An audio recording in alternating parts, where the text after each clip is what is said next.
parlons de Dragon Ball Super, comme d'habitude. L'épisode 58 donc qui est sorti. Avant toute chose, je voulais prévenir que ce dimanche-ci, il n'y aura donc pas l'épisode 59 qui sera diffusé, puisqu'il sera diffusé plutôt le 25 septembre, donc il y aura une petite semaine d'écart.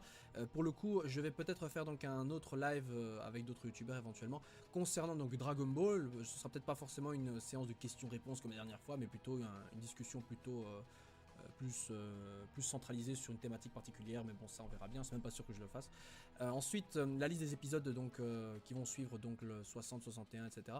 est sortie effectivement, donc s'il vous plaît, évitez de m'envoyer ça à chaque fois qu'il y a une news de Dragon Ball Super, vous inquiétez pas, je m'informe moi aussi de ce côté-là, donc pas la peine de vous soucier de ça. Et donc je vais en parler évidemment dans cette vidéo aussi, mais ce sera le dernier point de la vidéo, donc je préviendrai dès que je vais parler donc de la preview de l'épisode suivant, et ensuite je préviendrai encore une fois quand je vais commencer à parler de la liste des épisodes qui vont suivre après ça. Comme ça, personne ne sera donc spoilé, et tout le monde sera content. Bien, donc dans cet épisode-ci, on a surtout des questions qui ont trouvé enfin des réponses par rapport donc au mystère Zamasu et Black. Et je suis content de voir qu'on a justement pas toutes les réponses, puisque bon, le côté un peu mystérieux de ce duo fait un peu son charme, hein, faut le dire. La première fois qu'on l'a vu, on était là, putain quoi, d'où il vient, comment ça se fait, Black Goku et quoi. Et je suis très content de voir donc que la Toei a décidé de ne pas donc nous fournir toutes les réponses, comme il l'avait fait avec Cell par exemple, où franchement on avait, à peine Cell il est apparu, c'est bon, il y a eu toutes les réponses par rapport au personnage, et du coup on était surtout là à se dire, bon voilà, comment ils vont le tuer quoi, voilà, tu vois. Donc là, c'était surtout des questions par rapport au personnage, comme leur origine, leur création, leur pouvoir, leur but, et au final, petit à petit, donc la série nous apporte des réponses sans vraiment trop exagérer. Mais bon, voilà, c'est agréable et c'est appréciable. Donc au début, on retrouve Zamasu qui était avec Zuno en train de le menacer. Voilà, Zamasu donc lui pose des questions par rapport au Super Dragon Ball, ce que Zamasu donc voilà, coopère, on va dire, contre sa propre volonté. Il lui donne donc les informations qu'il avait données à Bulma aussi la dernière fois. Sauf que Zamasu va un peu plus loin en lui demandant carrément où se trouvent les Super Dragon Ball, et en plus de ça, justement, les infos qu'il a sur Goku. L'omniscience d'ailleurs de Zuno m'avait toujours intrigué, dans le sens je me suis dit comment un être comme lui déjà qui sait visiblement tout, surtout dans un univers genre le 7 et visiblement le 6 aussi, puisque les Super Dragon Ball voilà, sont répartis en même temps dans l'univers 6, puisse-t-il être comme ça tout seul, sans... Enfin, comment il peut être tout seul comme ça, sans protection? Je veux dire, il y a un mec, ok, qui fait plus office de serviteur, mais pas de véritable protecteur, tu vois. Un mec avec des connaissances comme Zuno devrait normalement être protégé. Je veux dire, regardez ce que ça a entraîné. Putain, un mec comme Zamasu qui a des objectifs de méchant, voilà, regardez ce qu'il arrive à faire juste en connaissant la vérité. Bon, il n'y a pas que ça qui a joué, mais c'est en partie responsable, quoi. Il est en partie responsable de cela. Donc, j'ai trouvé ça un peu dommage. Et ensuite, donc, par rapport à Zamasu, le mec ne décide même pas de tuer Zuno. Bon, je sais, c'est un peu bizarre de se dire quoi, le méchant, il a pas tué. Mais je trouvais ça un peu con, puisque justement, tu commets déjà un méfait en allant justement déjà tabasser le serviteur de quelqu'un d'important, et en plus de ça, de menacer quelqu'un d'important, genre de le tuer, etc. Et en plus de ça, de dire que t'es un Kaioshin, un être quand même qui est censé être une divinité, donc je veux dire, il y a des répercussions. Enfin, plutôt pas un Kaioshin, mais plutôt un Kaio, voilà. Il y a des répercussions à tout cela, tu vois. Enfin, je sais pas, le mec agit comme si c'était quelqu'un de lambda et de classique, alors que, mec, non. T'es un serviteur des futurs Kaioshin, voilà. Donc, à partir d'un moment, c'est un peu normal que tes actions doivent avoir des conséquences. Et c'est ce qui arrive, puisque justement, Zuno préviendra le Kaioshin de l'Est de l'univers 7. Et ça, c'est pas rien. Bon, donc, après, on a Vegeta, Trunks et Goku qui se sont donc fait botter les fesses par Black et Zamasu dans le futur de Trunks, et qui reviennent donc un peu bredouilles, évidemment. Voilà, ils ont subi une cuisante défaite. Et Bulma, d'ailleurs, se disait, voilà, les Senzu, Goku, ils étaient où? En fait, tu les as oubliés, comme ça, normal, dans les toilettes, machin, salle de bain, je sais plus trop quoi. Bref, Goku les a oubliés, quoi. Et j'ai trouvé ça un peu facile et un peu con pour le coup, genre, quoi, t'avais pas des Senzu? Ah, tu les as oubliés, mais oui, c'est normal. Bon, c'est vrai que d'un côté, ça aurait fait un peu trop facile, genre, c'était pour justifier le fait, évidemment, que Goku, Vegeta et Trunks reviennent dans le passé, histoire de préparer un peu leur comeback. Donc, c'était un peu justifié, même si, évidemment, c'était un peu facile pour le coup. Mais bon, voilà, c'était pour la petite blague, et que Goku oublie des petits trucs comme ça. C'est pas forcément nouveau non plus, donc voilà. Même si évidemment c'est chiant. Donc après il y avait une petite blague comme quoi que j'aimais bien et que certains diront peut-être c'est du foreshadowing. Le fait que Goku dise voilà il y a une solution pour vaincre ce duo là, c'est de devenir aussi immortel. Comment? En bouffant un tas de senzu. Voilà, c'était la petite blague, mais certains quand j'avais vu l'épisode en avant-première, on m'avait dit ouais mais c'est peut-être un foreshadowing par rapport au fait qu'ils vont peut-être vraiment devenir immortels. Et je dirais que non. En fait le foreshadowing dans Dragon Ball, j'y crois pas tellement. En fait, c'est pas dans le délire, je pense, de Toriyama et de Toyotaro. Maintenant, enfin, Toriyama, ça n'est pas le cas, mais Toyotaro, peut-être, qui sait. Mais je vois mal un truc comme ça arriver dans le futur. Et puis, ça enlèverait encore une fois le petit côté, voilà, de Goku, le charme de Goku. C'est quelqu'un qui est parti de tout en bas, qui monte tout en haut, qui va pas sauter les échelles, tu vois. Donc, même la première fois que Goku a dit on va devenir immortel, j'ai trouvé ça un peu bizarre qu'ils le disent. Mais bon, si c'était pour la blague, au final, il n'y a pas vraiment de gros problèmes. Bon, Ensuite, évidemment, donc, comme ils sont rejoints par Beerus et Whis qui ont été un peu alertés par Kaioshin par rapport à Zamasu qui allait voir donc Zuno, eh bien, ils ont une petite discussion par rapport aux deux personnages. Donc là, ils ont une petite réunion qui, pour moi, s'apparente presque à une sorte de réunion de youtubeurs qui parlent de Dragon Ball Super. Voilà, bon, certains l'avaient déjà dit via Twitter d'ailleurs. Et donc avec l'aide de Whis et de Beerus, ils obtiennent donc les réponses suivantes. Vu que Zamasu a des infos sur les Super Dragon Ball, c'est qu'il compte vraisemblablement demander quelque chose de Super Shenron. Et selon Whis, en fait, Zamasu aurait demandé donc à avoir une sorte de serviteur à l'image de Goku. Pourquoi Goku? Parce que voilà, ils ont combattu tous les deux et qu'ils voulaient avoir des infos sur Goku, donc il s'est dit ah bah voilà le corps, le serviteur idéal pour être super fort, etc. Pourquoi n'a-t-il pas demandé à créer Beerus ou une saloperie dans le genre ou un autre dieu de la destruction? Ça, franchement, je ne sais pas. C'est peut-être parce que justement le Super Shenron ne peut pas créer un être aussi puissant que ça, mais peut créer un être genre du niveau de Goku qui lui-même peut s'améliorer par la suite. Ça, c'est pas un problème, ce qui serait logique même au final. Et qu'ensuite donc il aurait, pour ne pas attendre un an avant de réutiliser les Super Dragon Ball, il aurait donc tué Goasu et utilisé l'anneau du temps afin de voyager un an dans le futur et réutiliser les Super Dragon Ball. Bon, maintenant, je me suis posé la question suivante, c'est comment les a-t-il trouvés aussi facilement? Il semble qu'un an dans le futur, il aurait de nouveau demandé à Zuno où se trouvent les Super Dragon Ball, ça m'aurait pas étonné. Donc le remenacer en gros pour avoir de nouveau la position des Super Dragon Ball et refaire donc son souhait, mais cette fois-ci pour devenir immortel. Maintenant, je me suis aussi posé une autre question, c'est pourquoi alors ne pas avoir fait la chose une troisième fois? Je veux dire, autant revenir dans le présent, voyager cette fois avec la bague du temps, non pas un an dans le futur, mais encore un an plus tard, histoire de rendre aussi Black immortel, et ça aurait été encore mieux, tu vois. Bon, je sais pas, il y a plein de trucs possibles, je veux dire, avec un anneau du temps et savoir où tu peux trouver et mettre les Super Dragon Ball, voilà quoi. Bon, il est peut-être possible que Zuno se soit suicidé, je veux dire, le mec il se fait braquer limite 2 fois de suite, logiquement à la troisième fois il aura compris qu'il faut pas rester tout seul ou aller faire autre chose. Tu vois, donc peut-être à la deuxième visite il s'est passé quelque chose qui entraîne que Zamasu n'ait pas pu faire donc d'autres souhaits supplémentaires. Peut-être une limite, ou alors peut-être parce que Zuno a été caché par les Kaioshin, entraînant peut-être un combat entre Black, Zamasu et les Kaioshin de l'univers 7 ou quoi, entraînant par ailleurs la mort de Beerus, et que c'est peut-être pour ça que Zamasu et Black donc, sont donc allés en particulier dans l'univers 7 parce qu'il n'y a pas de dieu de destruction pour les arrêter. Mais bon, il y a plein de trucs possibles hein, parce que ça impliquerait donc que Zuno soit derrière et qu'ils disent rien, etc. Donc ça me semblait un peu bizarre. Bref. Donc, on ne sait d'ailleurs pas quel a été vraiment le premier souhait. Est-ce que c'est Black qui a été créé ou Zamasu qui est devenu immortel en premier? Vous allez me dire s'il n'y a aucune différence. Sauf que justement, Black a le ki de Zamasu. Mais le ki quand il est en mode maléfique. Et quand Goku et Trunks donc, ont combattu Zamasu, c'est quand il était déjà immortel qu'il avait déjà le même ki. Quand il n'était pas immortel, il n'avait pas le même ki. Vous allez me dire que c'est parce qu'il est devenu méchant entre temps ou quoi que ce soit, mais j'ai plus l'impression que parce que justement Zamasu était déjà devenu immortel, qu'à ce moment-là son ki donc a déjà changé, parce qu'à ce moment-là il était définitivement donc devenu mauvais.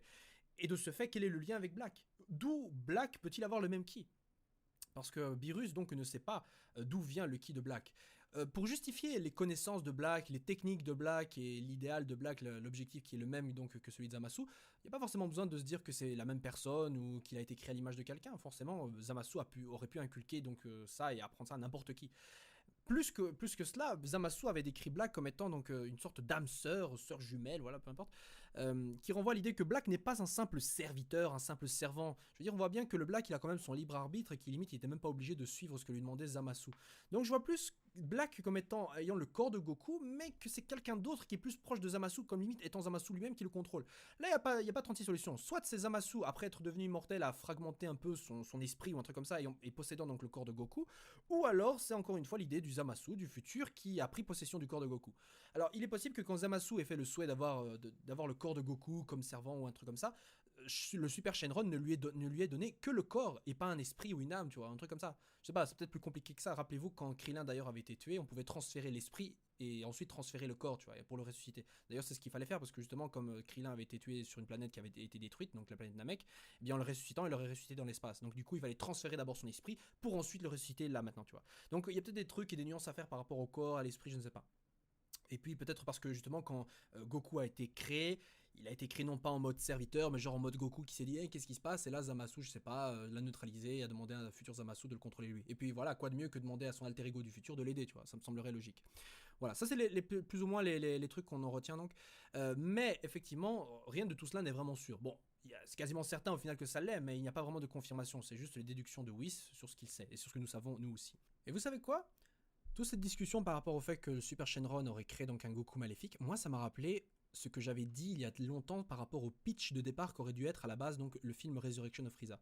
Rappelez-vous dans ma vidéo donc de l'interview numéro 2 de Toriyama où il mentionnait donc qu'il va bientôt apparaître un Black Goku, je vous avais dit qu'à la base il y avait très longtemps il y avait des rumeurs qui n'étaient pas fondées au final mais mais je me demande si c'était au final pas vraiment le cas ou ça a juste été reporté comme idée, que à la base donc on devait avoir un Goku maléfique créé par Shenron et non pas le Freezer qu'on a vu donc dans Resurrection of Frieza.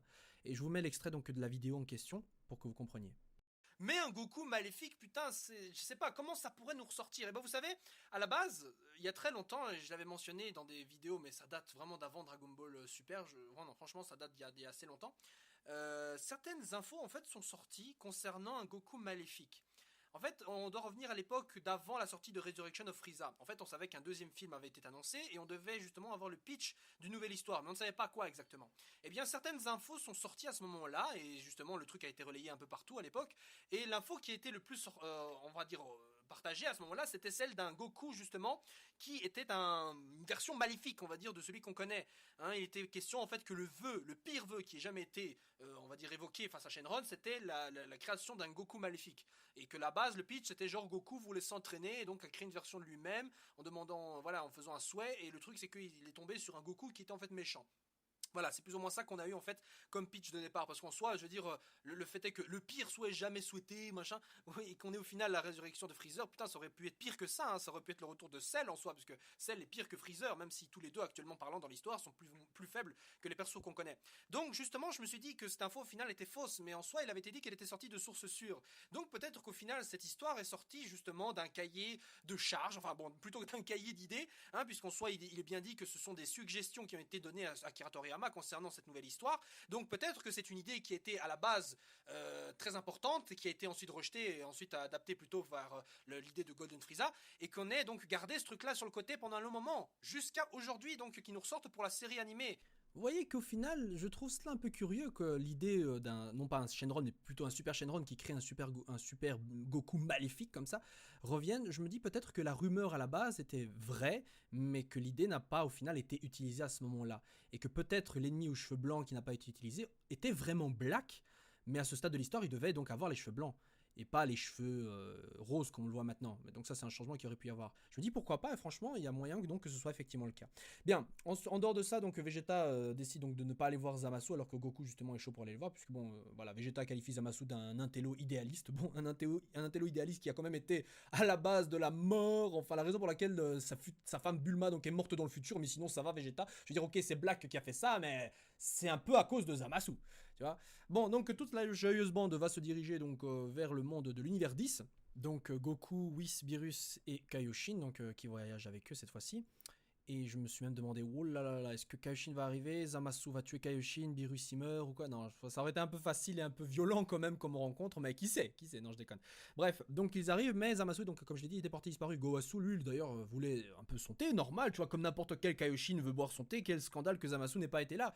Gowasu d'ailleurs qui se pose pas de questions, je veux dire, je me suis toujours demandé, en fait, c'est vrai que Gowasu doit en quelque sorte enseigner à Zamasu l'art d'être un Kaioshin, etc., lui parler de la paix dans le monde, patati patata, mais je me suis dit, en fait, quoi, Zamasu, il peut se promener dans n'importe quel univers, comme ça, je me dis, les dieux sont quand même... ils se sont jamais posé la question que qu'est-ce qui se passerait si quelqu'un comme lui devenait méchant. Je veux dire, ça me semble assez simpliste comme système, non? Parce que bon, quand tu y réfléchis, Zamasu, il a quand même eu beaucoup de facilité pour aller trouver Zuno, avoir des infos sur le Super Dragon Ball, tuer un être comme Gowasu au final, parce que bon, c'est ce qui va arriver, vu qu'on voit dans le futur qu'il a les bagues, qu'il a pu utiliser les Potala, etc. Donc tuer Gowasu, voler des anneaux du temps qui permettent de voyager dans le futur, je veux dire, tout ça tranquillement, et personne s'est dit qu'à un moment donné, ce serait peut-être dangereux comme ça de laisser un être relativement fort et indiscipliné, visiblement, comme ça, tranquille. Je veux dire, Gowasu, il a bien vu que Zamasu était un peu taré dans sa tête, le mec, il tue des Ningen dans le futur et tout, et Gowasu, tout ce qu'il dit, c'est voilà, Zamasu, il est juste un peu perturbé, c'est pas grave. Tu vois, c'est comme les parents de gosses là, genre, tu vois, t'as un enfant qui, par exemple, assassine toute une famille, comment on le défend? Les parents ils disent, mais oui, mais c'est mon fils, il est comme ça, il est un peu fou dans sa tête, voilà. Mais putain de merde, faut aller un peu réfléchir aussi. T'as Zamasu, le mec, il est un peu incontrôlable, le mec, il fait ce qu'il veut. Le mec il dit clairement que selon lui les Ningen devraient disparaître et c'est ce qu'il commence à faire. Et Gowasu tout ce qu'il fait c'est voilà, tu es un peu indiscipliné mon jeune Zamasu. Tu es un peu indiscipliné mon petit Zamasu, tu devrais te calmer. Mais sérieusement, et franchement j'aurais été à la place de Gowasu, moi j'aurais stressé, je me dis putain, Zamasu qui veut tuer des Ningen, il commence à disparaître, il est où? Je veux dire merde quoi. Et en plus de ça le mec je veux dire l'épisode précédent il a bien déconné, je vous avais bien dit en rigolant d'ailleurs que Gowasu nous a condamnés, mais c'est vraiment ça. Et c'est à tel point que je me dis putain mais Gowasu en fait c'est limite le scénariste qui dit voilà il faut trouver une raison pour laquelle Zamasu il a réussi à faire tout cela, bah on a la raison, c'est Gowasu, la grosse merde quoi. Bref. Après ce petit aparté, donc ils arrivent et Goasu donc, leur explique que Zamasu effectivement avait des doutes en lui, mais que voilà, il est sur la voie de l'apprentissage en tant que futur Kaioshin et que celui-ci donc essaie de faire sa route, enfin cet entraînement spirituel, distinguer le bien de le mal, la justice, tout le blabla, bref, vous voyez. Et quand j'entendais en fait Goasu parler comme ça de Zamasu, je me suis dit en fait Zamasu est plus proche des Ningen qu'il le croit. Bon, c'est vrai que les humains, voilà, selon lui donc s'entretuent, enfin je dis les mortels plutôt, s'entretuent. Mais au final, et comme je l'avais dit la semaine passée, Zamasu fait un peu la même chose. Il est en train de tuer tous les Ningen comme les Ningen le faisaient déjà entre eux. Et Zamasu se protège de cela en disant que voilà, c'est lui le justicier, mais d'un autre côté, n'importe qui alors pourrait être un justicier. Donc au final, Zamasu, bien qu'étant un dieu, se comporte comme un humain face à d'autres humains. Enfin, un mortel face à un autre mortel. Et donc ça montre à quel point en fait Zamasu n'arrive pas à visiblement comprendre que lui qui déteste autant les Ningen en fait leur ressemble tout autant. Et je me demande si quelqu'un d'ailleurs lui dira cela. Mais enfin, soit. Donc la position donc, de Zamasu est plus proche donc qu'aurait un mortel comme nous par exemple. Nous les humains on se pose des questions, on n'est pas les seuls en se disant putain pourquoi il y a autant de merde dans le monde. Il faudrait vraiment arrêter les gens qui font ça, limite les supprimer, voilà on a tous pensé ça, hein. La preuve t'as un manga carrément qui tourne autour de ça, c'est genre Death Note, où t'as le personnage principal donc qui souhaite supprimer tous les meurtriers, etc., ceux qui font le mal et créer une justice, etc. Voilà, c'est un petit pitch de départ pour vous dire que voilà, ce genre de vision là, c'est celle qu'a un mortel qui au final est quand même arrogant, malgré tout arrogant, qui pense que du haut de son statut de dieu, il doit se comporter limite comme un justicier. Et là, on a vraiment l'image, donc, comme je l'ai dit à maintes reprises, d'un quelqu'un qui est né dieu, mais du haut de son arrogance, qui est certainement liée au fait que celui-ci donc soit qualifié de génie et ait vite été donc promu en tant que futur Kaioshin, alors que moi je pensais qu'on naissait Kaioshin, vu que selon Toriyama, en fait, à la base, il y a un arbre sacré dans lequel poussent des pommes, ou un fruit, j'ai oublié, un fruit et un fruit doré. Les fruits classiques qui naissent de cet arbre donc deviennent des kaio, et les fruits dorés donc deviennent des kaioshin. J'ai oublié le nom de l'arbre, je crois que c'était le kaiju ou un truc comme ça. Néanmoins, donc, on voit que les kaio donc, peuvent devenir des kaioshin vraisemblablement en s'entraînant ou quoi que ce soit. Bon. Et donc, Zamasu, je pense que je vous avais dit que je voulais qu'on l'arrête non pas uniquement à travers les points, mais aussi à travers donc l'argumentation, enfin le fait qu'on lui explique donc que ce qu'il fait est mal et qu'après limite s'il faut le tuer, on le tue, ok d'accord, je m'en fous, mais qu'on le fasse comprendre parce qu'au final, lui faire comprendre ça à Zamasu, c'est aussi faire comprendre ça à la personne qui regarde, parce qu'au final tout ce qu'on aura comme image, c'est quelqu'un qui vraisemblablement veut mettre fin à la guerre dans le monde et qui se fait tuer. Tu vois, super image. Bon, c'est vrai que Zamasu est un méchant au final, mais certains diront mais ouais, mais finalement Zamasu il a pas tort, il se fait tuer pour ça. Bon, d'accord, donc tu vois, il faut aussi un peu contredire un peu ce qu'il dit, tu vois, c'est important quand même dans un show. C'est comme si par exemple, dans un manga, t'as quelqu'un qui a des bonnes raisons d'agir mal et on le tue simplement comme ça, tu vois. C'est pas forcément une belle image à montrer, donc je pense que effectivement, ça aurait été mieux d'expliquer aussi à Zamasu pourquoi, au final, ce qu'il fait est quand même mal avant tout et ne relève pas de la justice, d'une justice objective que Zamasu a envie de faire, c'est-à-dire enfin calmer un peu sa haine et sa colère envers les Ningen, alors que celui-ci se comporte comme eux. Bon, à la fin donc on a Zamasu qui arrive donc avec un regard bien maléfique comme on les aime. D'ailleurs on voit un nuage en fait se créer à son arrivée, un nuage donc qui rappelle celui qu'il y avait autour de la ville la ville de Trunks et de Bulma, donc qui avait été attaquée par Black, à la fumée, la destruction des bâtiments, mais juste par l'énergie négative de Black, parce qu'on avait vu à un moment donné qu'autour de la ville en fait il n'y avait rien du tout. Et donc on voit bien que c'est vraiment Zamasu, donc Black, enfin les deux en même temps, c'est eux-mêmes donc qui sont à l'origine de cette fumée qui représente certainement donc leur côté un peu obscur qui ressortent. L'épisode donc se conclut là-dessus. C'est un épisode qui était au final pas très long. Maintenant on va parler donc de la preview. Donc dans cette preview nous voyons Goasu vraisemblablement donc mourir empoisonné via le thé que lui sert donc Zamasu. Maintenant il faut savoir que c'est peut-être un troll et une image donc suivant des explications qu'on aura dans l'épisode suivant. Je m'explique. Dans cet épisode-ci, on avait vu Zamasu devenir immortel, mais c'était en fait juste des images utilisées pour illustrer les explications de Whis de sa théorie de l'immortalité de Zamasu. Maintenant, il y a de grandes chances que ce soit vrai, hein, mais ça ne s'est pas vraiment produit dans ce qu'on a vu. Ça ne s'est pas produit, c'était juste pour expliquer. Et donc, l'image de Goasu empoisonné, c'est peut-être aussi des images pour expliquer. Tu vois, j'essaie de me préparer au cas où je me fais avoir, parce que dans cet épisode-ci, je me suis bien fait avoir personnellement. Mais que Goasu meure empoisonné par Zamasu, ça me semblait logique. Je pense que c'était un peu prévu, hein, vu les interactions avec le thé, etc. Donc ça me semblerait logique en fait que ça se produise vraiment. Maintenant, une autre question que je me pose, c'est pourquoi tuer Goasu par le poison. Je veux dire, Zamasu peut le tuer en un coup, tu vois. Mais c'est vrai que quand on y repense, la trahison par le poison, c'est une image assez commune qu'on a, hein. Je veux dire, dans beaucoup de films, on a des maîtres assassinés donc enfin plutôt tués ouais, par leurs disciples via un empoisonnement. C'est une image qui revient souvent, notamment par exemple dans un film comme Kill Bill par exemple. Voilà. Donc Beerus, Goku et Whis n'arrêtent pas en fait Zamasu comme ça directement, j'imagine en fait qu'ils attendent de voir que Zamasu soit vraiment le responsable en fait de la mort, ou en tout cas de la future mort de Goasu, si elle arrive bien. Puisque bon, le futur Zamasu a la bague du temps, les Potala, donc c'est que vraisemblablement le Goasu a été tué. Donc c'est pour ça qu'ils observent Zamasu. Ils n'agissent pas tout de suite parce que voilà, comme j'ai dit, il n'a rien fait encore le Zamasu du présent. Ça me rappelle d'ailleurs le film Minority Report où tu avais Tom Cruise en tant que flic qui bossait dans un monde où par exemple les gens n'avaient pas commis de crime. Mais il y avait un système qui permettait en fait de prévoir les crimes que commettaient les gens, donc du coup les gens qui étaient encore innocents se faisaient arrêter parce que dans un futur ils avaient tué quelqu'un, tu vois. Bref, l'épisode donc va certainement se conclure peut-être sur Goku, Beerus et Whis donc qui se confrontent face à Zamasu qui vient donc de tuer Goasu. Maintenant je me dis quelles sont les chances que Zamasu résiste à Beerus, Whis et même Goku, tu vois. À ce stade-ci, Zamasu n'est pas devenu immortel. C'est pas possible. Il n'est pas devenu parce que il n'a pas pu utiliser les Super Dragon Ball, ni voyager donc dans le temps. Et pour ça, il avait besoin de l'anneau du temps et aussi de la Potala. Ce qu'il voulait obtenir justement en tuant Goasu. Mais c'est pas le cas. D'un autre côté, si on tue le Zamasu de maintenant, est-ce que celui du futur mourrait? Ça, c'est la question qu'on pourrait se poser. Parce que ce serait un peu simple que tout s'arrête juste par la mort de Zamasu maintenant sans qu'il y ait de gros combats. Donc il y a des chances de se dire qu'au final, ça ne changera peut-être pas vraiment grand-chose, en tout cas par rapport à Black. Voilà. Bon, la prévue donc s'arrête là-dessus. Maintenant, parlons des titres des futurs épisodes et je souhaite au revoir à ceux donc et bonne soirée à ceux qui ne veulent pas savoir. Voilà. Passons à la suite. Donc, dans l'épisode 59 qui sera diffusé le 25 septembre, comme je l'ai annoncé, qui s'appelle Protéger le Kaioshin Goasu et détruisez Zamasu, eh bien, le synopsis donc indique comme le Zamasu du futur portait une paire de boucles d'oreilles Potara que seuls les Kaioshin ont le droit de porter, Goku et les autres en déduisent que la vie de Goasu est un danger. Ils foncent donc vers l'univers 10. Bon, ça c'est pas vraiment nouveau, donc on en déduit ça déjà par la preview évidemment de cet épisode-ci. Le plus important donc vient à l'épisode 60 qui s'appelle donc Retour vers le futur, l'identité de Goku Black révélée, qui sera diffusé le 2 octobre. À la vue des preuves que c'est le Zamasu d'aujourd'hui qui a tué Goasu, le dieu de la destruction Beerus détruit Zamasu. Vu que le Zamasu du présent est détruit, le futur devrait être sauvé, mais Trunks se sent mal à l'aise, il se rend dans le futur pour vérifier. L'épisode 61 n'ayant donc pas de synopsis, si ce n'est le titre qui s'appelle Le plan zéro humain, donc j'imagine que c'est plutôt zéro Ningen, tu vois, sous-titré les ambitions de Zamasu, on peut en déduire les choses suivantes. Donc Zamasu va essayer de se confronter, comme je l'ai dit, à Goku, Beerus et Whis, mais va se faire donc tuer par Beerus, vu qu'il n'est pas immortel, vu qu'il vient de tuer Goasu. Et donc, comme celui du présent est tué, comme il est écrit dans le synopsis, logiquement, celui du futur ne devrait pas exister, si on reste dans la logique boucle temporelle. Mais comme mes doutes, en fait, se vérifient, visiblement, comme l'épisode 61 s'appelle Les ambitions de Zamasu, Zamasu du futur est encore en vie.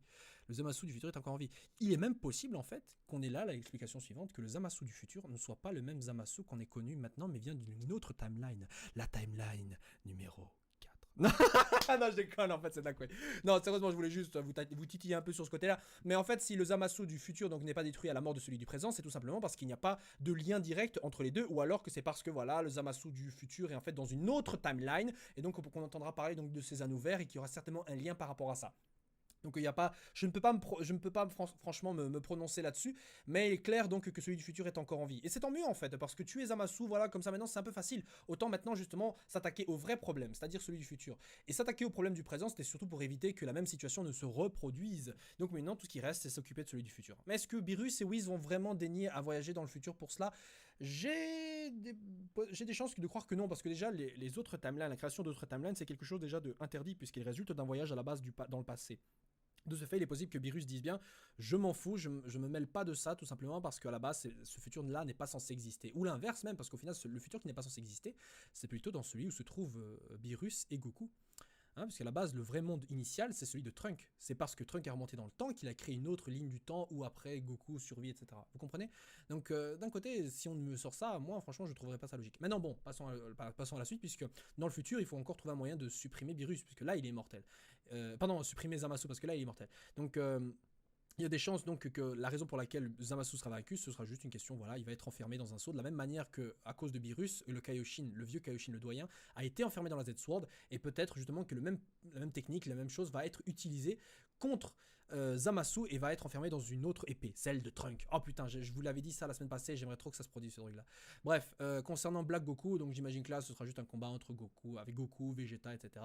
Donc allez savoir, une fusion possible, je ne sais pas trop, parce que vu de la chose, effectivement, le Super Saiyajin rosé de Black reste plus fort que celui de Goku. Donc il faudra trouver autre chose. Soit un entraînement, mais bon, je les vois mal encore attendre et faire patienter le futur, et voilà. Surtout que Mike, on l'a vu dans cet épisode, et j'en ai pas parlé, mais bon, voilà, c'était pas vraiment le plus important, est encore en vie, donc tiens bon et essaie de motiver les troupes pour que tout le monde reste encore, donc motivé à, voilà, à survivre au futur désastre du futur. Maintenant, par rapport...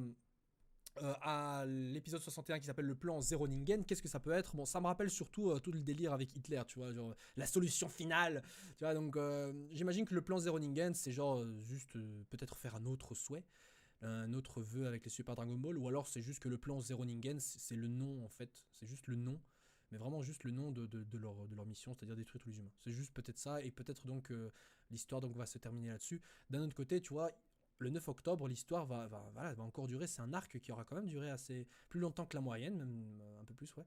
Ça fait déjà plus de 12-13 épisodes déjà, donc que l'arc Dragon Ball Super sur Black dure, et je suis content de voir que c'est un arc qui va pas se terminer de sitôt.